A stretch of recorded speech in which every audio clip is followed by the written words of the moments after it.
মহান বিজয় দিবস উপলক্ষে ঢাকার সাভারে জাতীয় স্মৃতিসৌধে শ্রদ্ধা জানানো শেষে হঠাৎ অসুস্থ হয়ে পড়েছেন বিএনপির মহাসচিব মির্জা ফখরুল ইসলাম আলমগীর।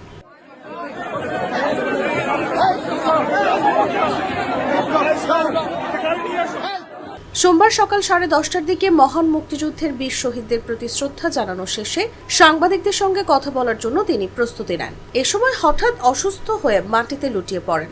পরে নেতাকর্মীরা তাকে নিয়ে হাসপাতালের উদ্দেশ্যে রওনা দেন।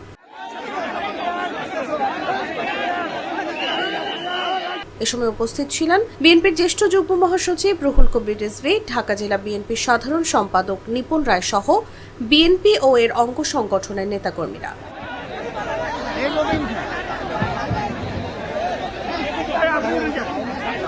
বিএনপির মিডিয়া সেলের সদস্য সাইরুল কবির খান জানান, মির্জা ফখরুল ইসলাম আলমগীরকে সাভারের সম্মিলিত সামরিক হাসপাতালে নেওয়া হয়েছে। তিনি এখন অনেকটা সুস্থ।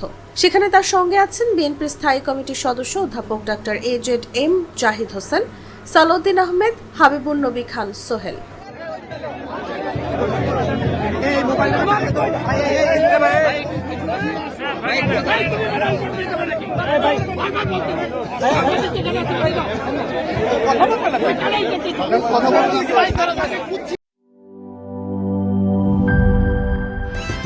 Hydrostatic pressure test.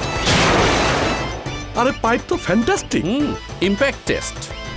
দেখেন কত চাপ নেয়, প্রেসার যতই হোক এই পাইপ ভাঙবে না। মাটির 1250 ফুট পর্যন্ত গভীর চাপ নিতে পারে RFL UPVC গ্লাস পাইপ। পাইপের বস, না কিনলে লস।